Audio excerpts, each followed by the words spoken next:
Who Said Rock is Dead? This is the Mosh Pit Podcast with your hosts, Wes and Ashleigh, showcasing the best in unsigned and indie new alt rock.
Monster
back to our couch where my co-host is absolutely sprawled out. She is right under the mic, just enjoying herself, being on the pit.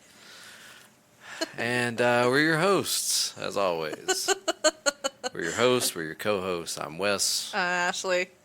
And here's another fun episode. No more complaining and, doing what we normally do. But I have to say this. I am so over all these freaking collabs. Artists, stay in your own lane, do your own thing. We're tired of hearing y'all sing on other people's tracks because you're screwing it up and we don't care anymore. All right, I'm going to chime in just a second. There are a handful that are not god-awful. However, Posty, what are you doing, guy? It's Morgan Wallen. Everybody wants to sing with him. Look, man, no. I have multiple reasons why I don't like Morgan Wallen. The first one is he's racist. No, I'm not going to let it go. I know it was 2019, but I will not let it go. Morgan Wallen, you are a racist. But it was recorded from somebody else's camera pointing toward his house. He still said it. Second. Are we talking about the chair incident? The chair incident is third. Oh. Second is that he's just an absolutely horrible, sexist human being. You didn't like his mullet? Dude, I've seen him interact in person because when I worked in Nashville, Morgan Wallen was a frequenter at Topgolf. And look, man, he's just not a good dude. Third of all, the chair incident. Look, there are more constructive ways to let out your anger. Not yeeting a fucking chair off of the rooftop at Chiefs onto Broadway, mind you. They have a sign now. Yes. Don't even think about it. You're not Morgan Wallen. Yep. Because hilarious. Only fucking... Dude, how... All right. Reaching out to us at Mosh Pit Podcast at our email address, from Morgan Wallen's lawyer's perspective, dude, I wonder how much Morgan Wallen's lawyer has to get paid to deal with his constant BS. That dude's on a permanent retainer. And also, how in the world does Morgan Wallen's lawyer not just look at him and go, why do I put up with you? Do you remember the scene in Liar, Liar? Uh-huh.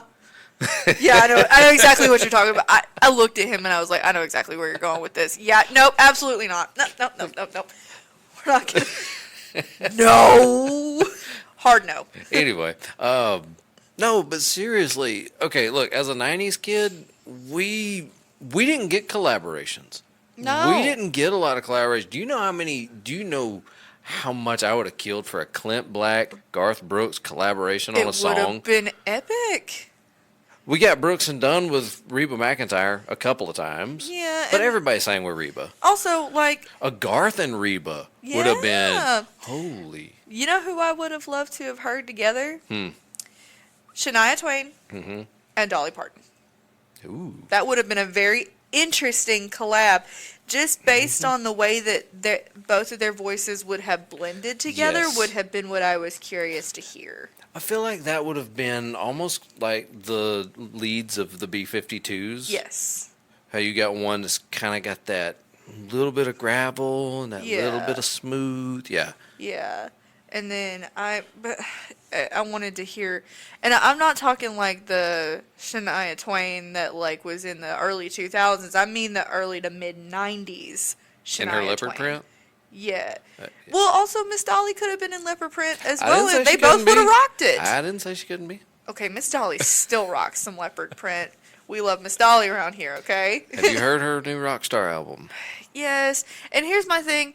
They're good, a lot of but they're people not collabed her. on that album as well, and that just made me scratch my head, and I'm just like, you're right. It did not sound authentic. It sounded very strained, almost. And there was a couple that I was, even, you can ask Amanda, she was scratching her head like, okay, you brought Chris Stapleton in on this song to do backing vocals. Right. Or, okay, here, kind of turning to left. Don't get me wrong, I love Poppy. Like, again, she still is Pinkie Pie from My Little Pony. I'm liking her new stuff. It was very repetitive. However, Violence Against Nature from the Concrete Jungle was something interesting to hear her do, and I would imagine like the production bit came from, Noah, Jolly, the rest of the band. Yeah.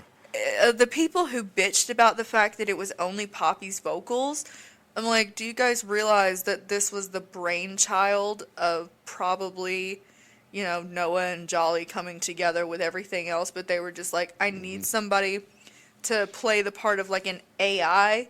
Yeah. Who do you immediately think of in that world? It's Poppy. Yeah. Also, it could have been really easy for them to collaborate because Bad Omens and Poppy are on the same record label, Sumerian Records. Right. So, and that's another thing we were talking about too. Nowadays, collabs are really within like niche circles. Yeah. Like if you're on Sumerian or Epitaph or RCA, you only collab with people on that record label. Like how the most recent tour from Bring Me the Horizon, Ollie did Antivist on stage with, 4 from, was it 4 or 2 from Sleep Token? I think one of them, but yeah. No. It was it 3? It was one of them, because I know it was not Vessel. And I was very surprised that, that was the voice that came out of them, right? And I, like, a lot of the collaborations on the new Bring Me the Horizon album were, like, head scratchers, but they sounded really good. And then also, by the time you guys hear this, it'll be, later in the year, but as we're recording it here in June, happy August, folks. Poppy just dropped a new song, and Jordan Fish formerly from Bring Me the Horizon helped her produce the song, which is something that I'm very excited to see. We were talking about that. I would love to see artists that are kind of stepping away from the main bit of the spotlight, like Jordan. I want to see them in the production aspect, just because I would love to see how their brain works in that sense of a collaboration. That'd be cool. That would be. I look very much forward to seeing what Jordan will do. But see, I have a problem with, because there's been a few collaborations out that have absolutely, testing, that have absolutely disappointed me. Like whom? Okay, so first one off the bat was Disturbed with Lizzie Hale. Yeah!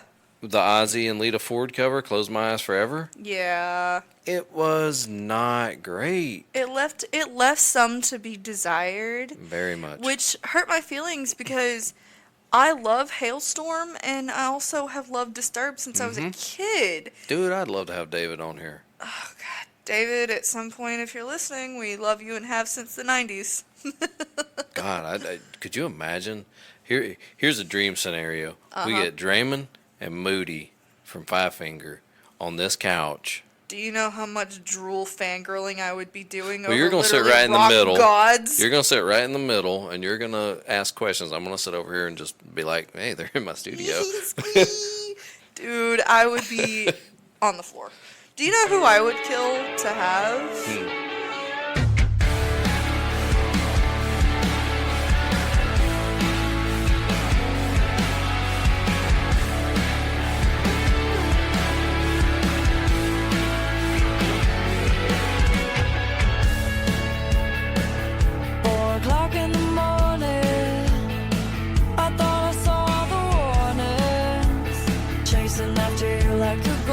You're classic.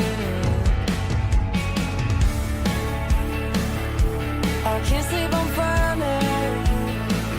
I hate feeling abandoned. Scared to leave me there or get lost somewhere. No more damage, no more what happened. Tired of faking, tired of acting. Hate explaining why you're not part of the photograph. Maybe I'm just not that lucky in love. Maybe I'm too quick to give it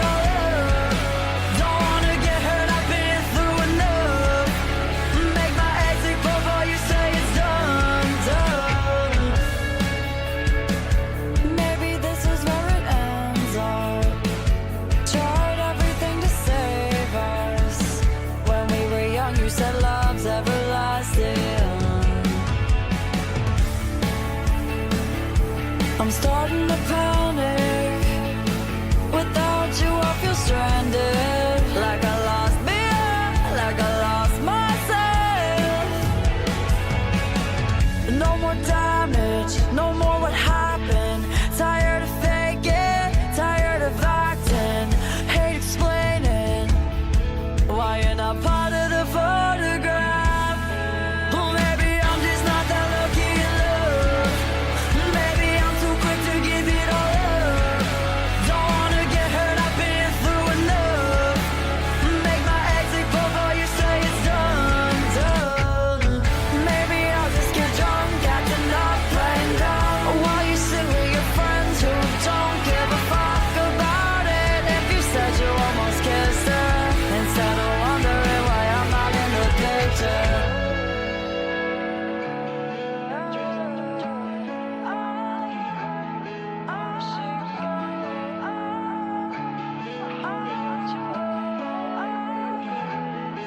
Oh, maybe I'm just not that lucky in love.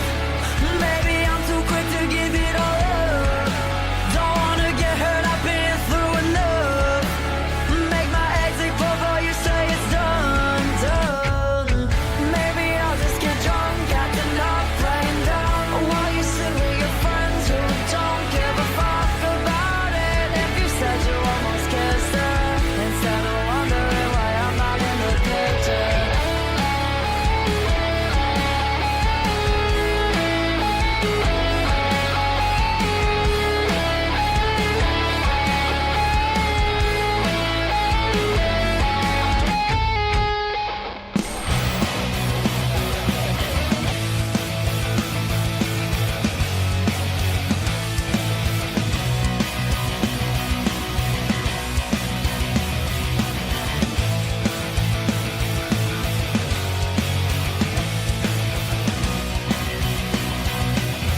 One tick, I'll be fine.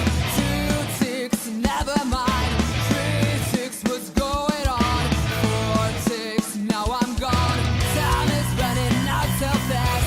Can't remember what is next. Precious seconds fly away. Soon I'll be dead anyway. I can't run and I can't fight. I don't care about what's right. If I'm dead, then fuck this shit. I'm gonna do what I see fit. Soon I'll be gone. I'll be gone. So let the party start. Free my soul. Let my pain fly higher.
from Hailstorm, and honestly, I would like Hayley Williams.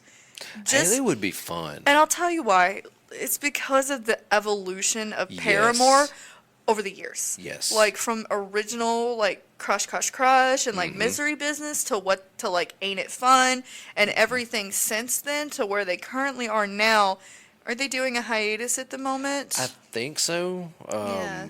Sounds right. Yeah, and I would just like and how the evolution of the band like happened and their music changing, because that's something that I love to see from a band like Asking Alexandria, right? By the time you guys hear this, the All My Friends tour will be almost over, and Ben will be stepping away from the band at the end of 2024. But the evolution from you know, the final episode to where they are now is great to see their whole extension of their discography and how much potential they have. Yeah. That's something that positively comes from collaborations, the potential and stretching of potential from both parties. So here's another one that I was highly disappointed with, and that was the new Scott Stapp with Dorothy. See, I'm a Scott Stapp fan. I always have been since Creed and his Midnight Horrors. What was the name of that band? I don't remember.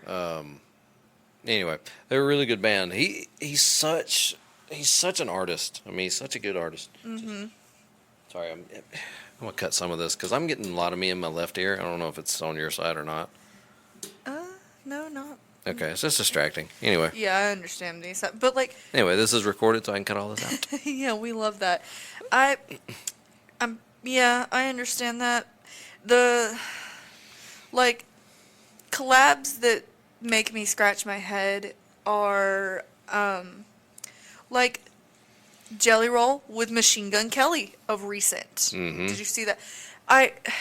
And also like Eminem making a comeback. And pissing off like 3 generations worth of people? He did, but also I'm going to need everybody who is, you know, not old enough to remember who Slim Shady is. Yeah, all y'all trying to cancel Eminem, we tried that. Us millennials tried that way back when. If you don't know who the real Slim Shady is and why he needs to stand up, sit down. Because you cannot cancel Eminem. He is one of the GOATs. And he's picking the pen back up after... God, the last big thing that Eminem did was in, what, 2018, 2019? Was that after he attacked Machine Gun Kelly? He attacked Machine Gun Kelly in 2019. Okay. That was it. And then I think he did Gorilla with Juice WRLD while Juice WRLD was still alive. Right. And I think that was one of the last major things he did, because we hadn't heard from Eminem in a while. He'd been very quiet. But when Eminem stepped away from actually making rap, he stepped into the producer role. He co-owns, I think, part of a record label. He has multiple studios all across Los Angeles and all of the West Coast. I think he's also got one in Las Vegas as well. And I want to say one in Detroit as well, because isn't he from Detroit too? And I mean, Machine Gun Kelly had pivoted from rap to kind of sad boy alt stuff, which I was not mad. That was a good album. Yes, he did a pretty good job. But then recently, he put out on his Twitter that the last rap album he did called El Diablo, he said it needs a part 2. So I think he's going to go back to rapping again, which I'm not mad. He was one of the rappers that came, I guess, out of my generation, because Machine Gun Kelly's only like a year older than me. Yeah. And he's, you know, he was very Eminem inspired. And I think the only reason that Eminem and Machine Gun Kelly really have beef is just for fucking clout. Probably. Let's all be real. Honestly, here. I think if they were on a song together, I think they'd kill it. They would. I mean, Machine Gun and Kid Rock did one that's still in my playlist. Yeah, and I like how diverse Coulson can be. Yeah. Because his name's Coulson Baker. So Right. Coulson can be very diverse. I like that. And, like, the only reason I'm really shitting on the whole, you know, Post Malone, Morgan Wallen thing is just... The song sucks. Because it's Morgan Wallen. I don't care for it. It's not the best thing in the world, but it's also catchy as hell, and that's why it's popular. Mm-hmm. Also, the anticipation for the song as it went out online. Yep. And not dropping a release date until literally a week before it dropped was genius. Mm-hmm. Whoever thought of that, you're a fucking genius. My thing is, yes, Morgan Wallen's songs are absolutely catchy AF. Yeah, he knows how to write a hit, but it's not genuine. It's not, and it's some of the lyrics. Let's just break some of the stuff down. Like, there's one that I do like the song, but at the same time, I'm going, dude, chill out. Okay, so this girl's not answering your phone number. It's called Tennessee Numbers. Mm-hmm. Girl's not answering your phone, and you want her to answer just so you can tell her that you love her and you were wrong and blah, blah, blah. There's a reason she ain't answering that phone, bruh. Yeah. She don't want to hear that. She's moved on with her life. She's done with you. Or the one that I love to make the most fun of is Sand in My Boots. Sand in My Boots. It's about getting laid on a vacation. Yeah. That's literally what it's about. Yeah, but all country singers did. All of them sang that. That was like Luke Bryan's Roller Coaster. Wasn't there a not Tim McGraw. Wait, was it Tim McGraw? About No. You know what? Wasted Away in Margaritaville. Come on, that's about getting plastered on vacation. Mm-hmm. May Jimmy Buffett rest very much in peace. Absolutely. And another one who collaborated with everybody. And everybody that collaborated with him changed their sound to that Coral Reefer style. Yeah. Toby Keith did it. Kenny Chesney did it. Zach Brown did it. But it worked for them. It did work. Hey, listen, I'm not knocking it. If it works, it works. But it sucks that when you do that and then you change your sound, it's like you should really only bend to blend for the collaboration and then go back to your style. Exactly. It's stay in your lane to an extent, right? Creative freedom, of course, but just because you've tapped into something niche that's not genuinely yourself, like if say Jesse and JT from Era, if they go all, soft shit, I'm going to burn my records and my t-shirts because done. Ghost Atlas is the softest version of Jesse you'll ever get, and there's still some hardness to it, right? Yeah. But that's just Jesse, right? If you get JT, Screamy JT, to go all different and stuff, I'm just going to be sitting there scratching my head going, the fuck? There's certain ones like that you just go, no. It's like...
Evil messengers, warm evocative.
Train is coming, I'm tied up with rope onto the tracks and nobody knows. Nobody knows. Courtney LaPlante, right? It's like Courtney LaPlante literally trying to be Dolly Parton. Not that she couldn't do it, because she's as talented as she is hot. But it would just be a head scratcher, like, babe, what are you doing? Right. Where are you at? Like, or like, it would be like, I don't know, Ollie Sykes trying to do Morgan Wallen. It would not make sense. Yeah. Like, it would be a very big head scratcher, and I'd just be like, I could understand, like, Ollie Sykes going all Billie Eilish, because Billie Eilish is talented as hell. And right? hot. Am I allowed to say that? We're going to have to cut that one out because of her age. She's legal now. No. Billie Eilish is... I don't even think Billie Eilish is 25. That is problematic on its own, and I'm not getting canceled. But here's the thing. I super respect her because she hid her body in the early years. Yes. Because she did not want to be the hot Yes. role model. Absolutely. Like, absolutely. Billie, and the thing about Billie Eilish is she has said multiple times, I do not want to be famous for the way I look. I want to be famous for my ability to write what I know I'm passionate about. So, like, when she turned 18 and she did that very, air quotes here, scandalous photo shoot, but it was because she wasn't in the tracksuit anymore. She was in that outfit. And then she said something about it on stage. She stripped, but not like... She felt, and this is something that bothers me as well. She said she felt sexualized even when she was hiding her body. Yeah. And that's something that is really rampant in the music industry. Like, like Poppy's outfits are really pretty, and they're like edgy, and they're like, they're avant-garde, because that's like who she is. Yeah.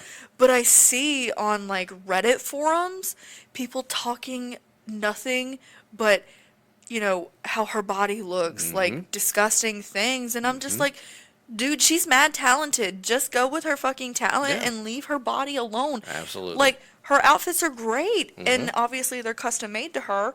I'm in it for, like, yeah, she looks great because that fashion is awesome.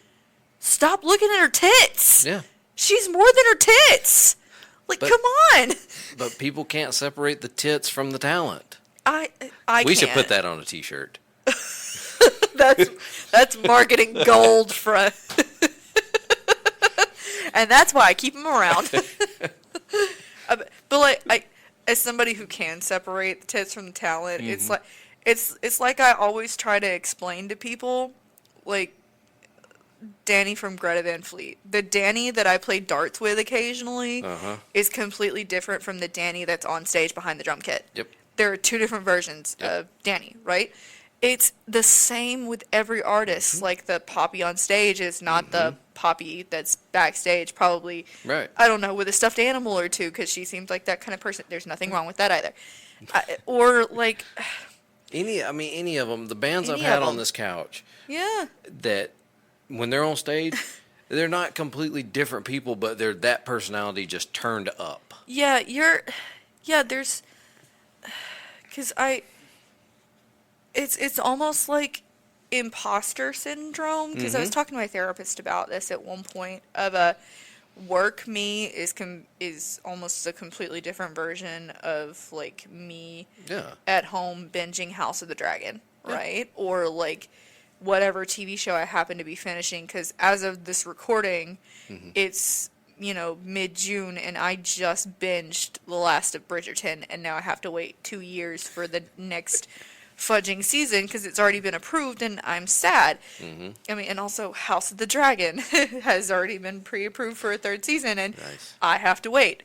But it's that version of me, like, in my hoodie and, like, popcorn or whatever, is completely different than the me at work who is completely different from the you on this couch. Yeah, Yeah. the me on this couch would be completely different than if we were doing this in a live setting. Yeah. Right?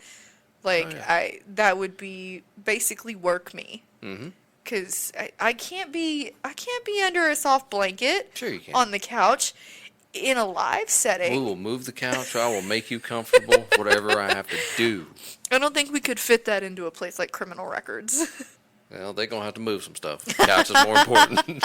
Nah, I'd be fine. It's just because I'm a lot more introverted. I'm very introverted. My social battery only goes so far. Yes. But if you met work me, you would be very surprised to find that out. Because I'm very loud. I talk a lot. You got to put that mask on. You have to. I Listen, do, yeah.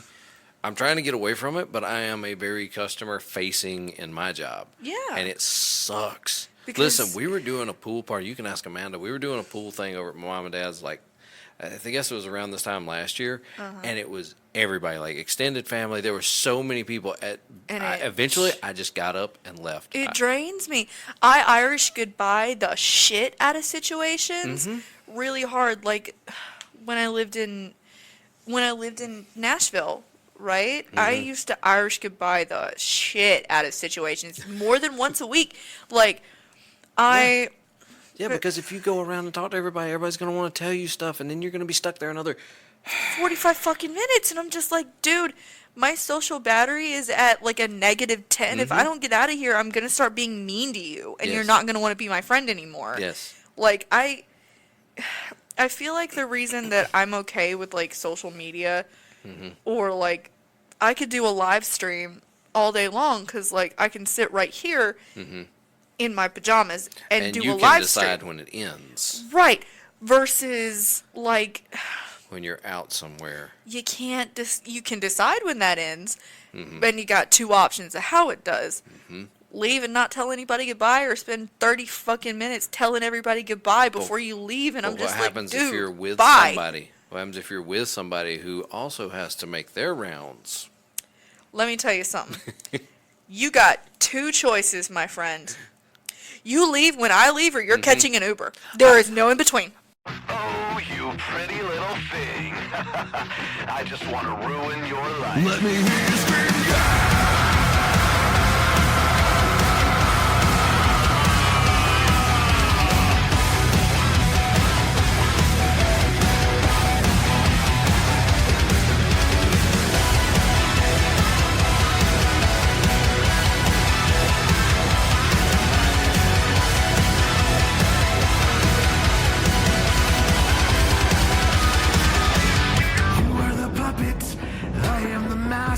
Together forever, let's write a disaster. Sell it like a love story. Baby, make it hurt, don't you ever bore me. Don't you know that you are a part of me? We are one and now you can never leave. Let's play a game of fantasy and make believe. Filter all the scars that are underneath. Fuck it, fake it, fake it. It's what they wanna say, it's what they wanna see, it's all they wanna say. Fake it, fake it. It's what they pay to pay. It's what they pay to pay. It's what they pay to pay. It's all in your head. You gotta afford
hugging the host, which is usually my mom, and everybody else is getting one of those, see you guys. As I'm walking backwards out the door. Usually I'm already out the door, and I'm like, oh, yeah, bye. Bye. They didn't notice when I left. They didn't notice for like an hour and a half, and Yep. They're like, Where'd you go? Where'd he go? Well, I just texted back, battery been drained, gone. I'm done.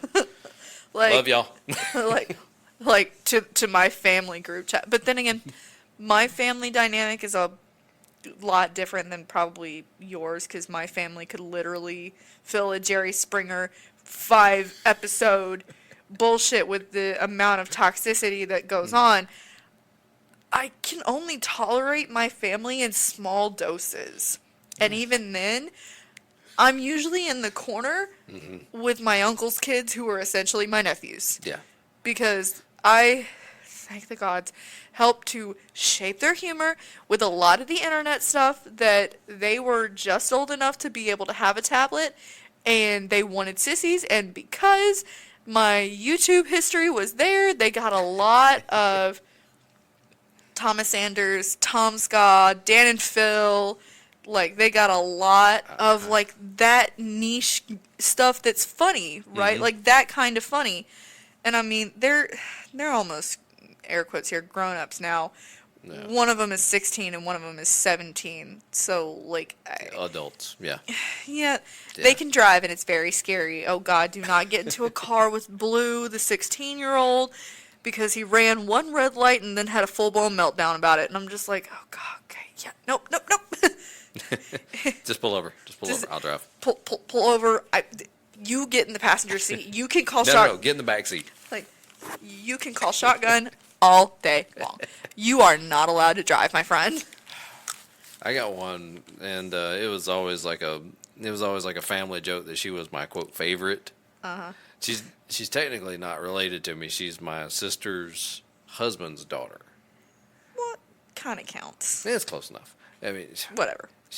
We've always been close, and she was actually my first co-host when I first got this thing rolling. She was like Red, one of her favorite bands. Right. So I mean, Yeah. so I helped shape her. Also. We love that. We love that, and because Blue was telling me, because they're up for the weekend, Yeah. right? And Blue was telling me he had gone to one of his first shows at the Masquerade.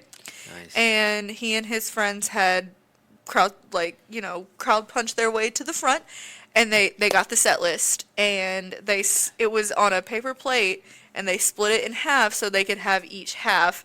And I was like, so did you get in the mosh pit? A little bit. I'm so proud of you. That's awesome. And then, of course, Grayson, the older one, he's more of the, like, hosier, like, super duper indie band that's only at, like, the Roxy and stuff like that. He doesn't go anywhere, different than that. And I'm just like, keep it small, buddy, because your concert tickets will always be cheap. Yeah. God, let's not even talk about concert tickets. No, we already talked about that in another episode. Yeah, I know. Go back and listen if you haven't already. Yeah, it should be out by now. No, it's definitely out by now. I can't keep up. But another thing, as far as the collaborations go, and you were talking about labels, one of the ideas that we've thrown around, and I've reached out to, I would love to be under Roadrunner Records. That would be awesome. Because that's where, like, all my favorite bands are. To be our own mini, that would be epic. Like I have the know-how. I know. I just don't have the freaking time. Ugh. I mean, we'll circle back around. We'll put a pin in it and circle back around. Yeah, eventually, you guys. I did actually scout some of my bands that I've played and been like, hey, what would it take for you guys to sign on with us? Like, if we were a record label, what would it take? And the spread of answers. Yeah. I mean, all the way from indecisive, even if we gave them exactly what they wanted, to, this is promote us. Yeah. Promote us, and we will sign on the dotted line. Yeah. And another thing, too, is we would have to, we'd have to go through all the legal shenanigans and all that nonsense. But I mean, it's not, the legal shenanigans really aren't that bad as long as you have a really good entertainment lawyer. Yeah, and I used to have one out of Florida. He was a good dude. He worked with a lot of my Floridian bands. My uncle's always wanted to be an entertainment lawyer. Paul, if you're listening, give us a call. Represent us in court when we get sued. I don't know how that would work out, seeing as we're more of like siblings than anything. He'd probably bonk me on the head and tell me to quit being dumb. He can represent me. No conflict of interest. True statements have never been made. Modern solutions. Yep, modern problems call for modern solutions, my friends. But it's always been, I don't want to say this has always been my dream because it hasn't. This is a recent dream. But I think we're growing, and I'm going to say this on this episode. Thank you for coming aboard, for one. Well, hell yeah. Because, This has been fun as fuck. until I met you, I was done. Like, I was out. I was Ready like, I haven't even turned these computers on since I stepped away in September. I was like, done. He was ready to hang up the headphones, friends. And then she like cornered me in Ulta and was like, let's start it back up. Come on. Again, don't let him lie to you. You know what? You did this in the first episode. I did. And You've already explained yourself. Now we're 10 episodes, more than 10 episodes deep, right? Including like Somewhere in there. somewhere in that episode. Anyways, You're in the intro. Don't let him lie to you, friends. Come on now. I didn't corner him. He just told me it was there, and I was like, sick. I'm in. You're the first person who circled back around because most of the time it's like, oh, you got a podcast. That's cool. Anyway. Oh, no. Anyway. Just like. But she literally like walked back over and was like, so a podcast, indie music, punk rock and metal. Let's do it. I'm down. Do you need a co-host? I was like, I was maybe? just over there in the corner poking my head out. I volunteer as champion. She's like, I could do that. I got a great voice. I was like, oh, okay. I mean, I could Like, make it work. I don't know if I want to be back yet. I was enjoying my vacation away from all you people. It's not what you want. It's about me now. That's right. So in the future episodes, she'll be the host. I'll be the co-host. Just going to run the board. You can just smile and nod. That's right. I'm just going to line up the interviews. She's going to interview them because she did so well with Altatune. That's them. Don't look, man. He's saying that, and next thing you know, one of the Zacks is gonna be in my DMs of what did he say? No, you know what? Zach's gonna be in your DMs telling Probably. you off. So at least get the name right if you're going to insult us. Like, it's one of those. I'm gonna need you to look me in the eyes if you're gonna insult me. Grab step stools, puts finger in face. Hey, listen, I'm telling you right now, the band I sent you the other day, they're martial artists plus a two-piece female. Hell yeah. Like, I've been following them for a while. Been watching their stuff because they've got a great voice. Yeah. And I was like, I really don't want to do this. And I did not want, as soon as they followed me, I was like, oh my God, they followed me. Yay! I was like, a little boy in a toy store, like, they followed. And I was like, I really don't want to do this. I don't want to reach out to them. As soon as they hit me, because there's nothing worse than as soon as you follow somebody, they're like, hey, how you thanks doing? for following me. Oh, fuck. Like, and you just get mad, annoyed, and you're just like, and immediately unfollow. Yeah, exactly. Yeah, see what you did? But they did. They hit me Don't back. fuck it up. Don't fuck it up. But they hit me back, and they're like, yes, we're down for an interview, so look out for that one soon. Yeah. We have a lot of things lined up. We just don't have anything in concrete yet. We do. Just look, awesome things to come. Well, that, and I'm also trying to slow down interviews because once the pandemic hit, that's all we did. Yep. And then co-host dropped out. It was just me, and I'm here. We have a mix of both. I let her take over these interviews now because I am done. Burnt out. Oh my God. The burnout is real, friends. All right. So, I guess we got to wrap it up now. So, anyway, this was our rambling. We want to be a record label, sub-label. Stop doing collaborations with so many freaking people. Stay in your own lanes, do your own music, and put out some good albums because we're tired of hearing trash. It'll be fine. Okay. Thanks, guys. See you in the next one.